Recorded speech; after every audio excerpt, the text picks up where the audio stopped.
نبی پاک صلی اللہ تعالیٰ علیہ وسلم کی زندگی میں بہترین نمونہ عمل ہے۔ بہترین، اگر کوئی شخص ایک خوبصورت ترین زندگی ترتیب دینا چاہے اور وہ محسوس کرے کہ زندگی باوقار بھی ہو، حسین بھی ہو، سکون والی بھی ہو، اور زندگی اس طرح کی ہو جس میں میری وجہ سے کسی کو تکلیف بھی نہ پہنچے، اور زندگی اس طرح کی ہو کہ میری وجہ سے کسی کا فائدہ بھی ہو جائے، اور زندگی اس طرح کی ہو کہ میرا وجود بیکار نہ ہو، میری صلاحیتوں کو زنگ نہ لگے، میں کچھ کر جاؤں، کچھ کر گزروں، زمانے کو کچھ دے جاؤں، ملت کے لیے، قوم کے لیے، وطن کے لیے، مذہب کے لیے، دین کے لیے، عقیدے کے لیے کوئی خدمات سر انجام دے جاؤں، میں کچھ نظریات میں بلندی پیدا کر جاؤں، میں کچھ کر جاؤں۔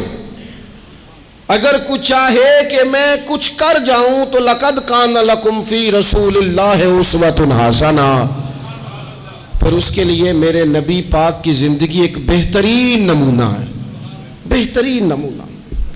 ہم نہ جب کچھ کرنا بھی چاہتے ہیں نا تو تب بھی نہ اس میں پہلے اپنا آرام سائیڈ پہ کر لیتے ہیں، اپنا سکون سائیڈ پہ کر لیتے ہیں، اپنا کھانا پینا، اپنا نفع سائیڈ پہ کر لیتے ہیں، پہلے ساری چیزیں اپنی ذات کی اس میں سے مائنس کر کے پھر ہم کچھ کرنا چاہتے ہیں۔ تو ایسے تو نہیں نہ کچھ ہوتا، نہیں کرنا کچھ نہ پڑے، نام زیادہ ہو، خدمت کوئی بھی نہ ہو، نمبر پہلا ہو، ڈیوٹی کوئی بھی نہ ہو، اجر سب سے زیادہ ہو۔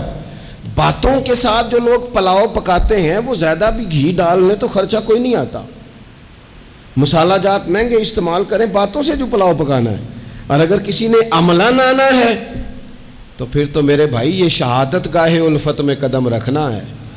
لوگ آسان سمجھتے ہیں مسلمان ہونا۔ آپ تھوڑا سا اس آیہ مقدسہ کا پس منظر سمجھیں گے۔ یہ آیت نازل کب ہوئی؟ یہ آیت نازل ہوئی ہے غزوہ خندق کے موقع پر۔ سارے عرب قبائل جمع ہو کے یک بارگی انہوں نے حملہ کر دیا مدینہ طیبہ پہ، اور زمینی حقائق یہ ہیں، اندر کی صورتحال یہ ہے کہ یہودی جو بڑی دیر سے معاہدہ کیے ہوئے تھے مسلمانوں کے ساتھ، انہوں نے معاہدہ بھی توڑ دیا۔ منافقین مدینہ طیبہ میں جو بڑا اظہار کرتے تھے ظاہری جملوں اور لفظوں کے ساتھ، وہ پیچھے ہو گئے۔ قحط کا زمانہ ہے، معاشی حالات بھی بڑے سخت ہیں۔ اب ان حالات میں سارے کا سارا عرب کفر جو ہے وہ جمع ہو کے آ گیا۔ اب حضور نے ان کے خلاف کھڑے ہونا ہے، صحابہ کو جمع کیا گیا، مشاورت کی گئی، اب کیا کیا جائے۔ حضرت سلمان فارسی رضی اللہ تعالیٰ انہوں نے مشورہ دیا کہ یا رسول اللہ صلی اللہ تعالیٰ علیہ وسلم، ہمارے علاقے میں یوں ہوتا ہے کہ جب اس طرح کا معاملہ ہو تو خندق کھودی جاتی ہے، اس میں آگ جلائی جاتی ہے، اور پھر دشمن سے مقابلہ کیا جاتا ہے۔ اب خندق کھودنی ہے اور اتنی بڑی کھودنی ہے کہ گھوڑا اس کو کراس نہ کر سکے، تو اس کے لیے بھی تو اسباب چاہیے۔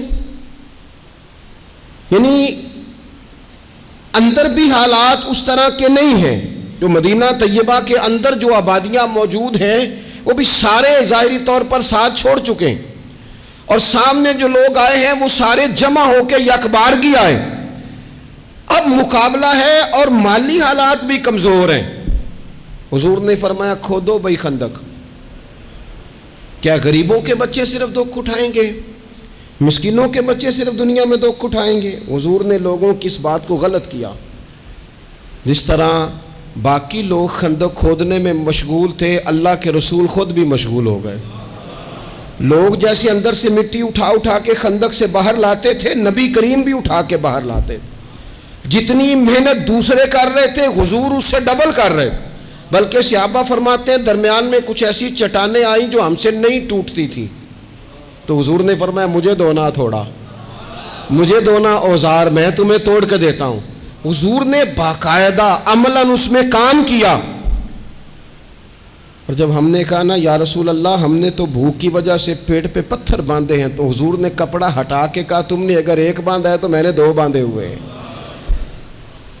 عملاً حضور نے حصہ لیا۔ ایک مہینہ پورا مدینہ طیبہ کا محاصرہ کیے رکھا کافروں نے، اور کڑاکے کی سردی، حالات اور طرح کے، ان سارے حالات میں یوں ڈٹ کے میرے رسول کریم نے مقابلہ کیا۔ یوں ڈٹ کے مقابلہ کیا کہ وہ جو آئے تھے نا مہینہ پورے کے لیے اور سارے جمع ہو کے آئے تھے، نتیجہ یہ نکلا کہ وہ ایک دوسرے کو برا بھلا کہنے لگے. تو غدار ہے، دوسرا قبیلہ کہتا تو غدار ہے، تو نے کہا تھا جیت جائیں گے، تو ہمیں لے کے آیا تھا، تو نے شرارت کی تھی. ایک مہینہ محاصرہ کرنے کے بعد وہ سارے وہاں سے خائب و خاسر ہو کر ذلیل و رسوا ہو کے نکل گئے. اور ان سارے حالات میں حضور یوں ڈٹ کے کھڑے ہوئے کہ کمزور پڑنے والے لوگوں سے، پریشان رہنے والے لوگوں سے، چھوٹی چھوٹی باتوں پر گھبرا جانے والی امت سے، اور ذرا سی باتوں پر ٹینشن طاری کر لینا اور کالا جادو ہو گیا، نظر لگ گئی اور فلانا آ گیا اور فلانے کی وجہ سے ایسا ہو گیا اور فلانے نے مجھے یوں کر دیا اور فلان کی وجہ سے میں کامیاب نہیں ہو سکا اور فلانا میرے ساتھ چلتا. تو اللہ کریم نے ان ساری کمزور باتیں کرنے والے ہم جیسے لوگوں کو سمجھایا کہ یہ حالات دیکھو اور میرے رسول کا ڈٹنا دیکھو، اور ان حالات میں بھی پورے کفر کو بھگا دینے کا انداز دیکھو. لَقَدْ كَانَ لَكُمْ فِي رَسُولِ اللَّهِ أُسْوَةٌ حَسَنَةٌ، فرمایا تمہارے لیے میرے محبوب کی زندگی میں بہترین نمونہ ہے.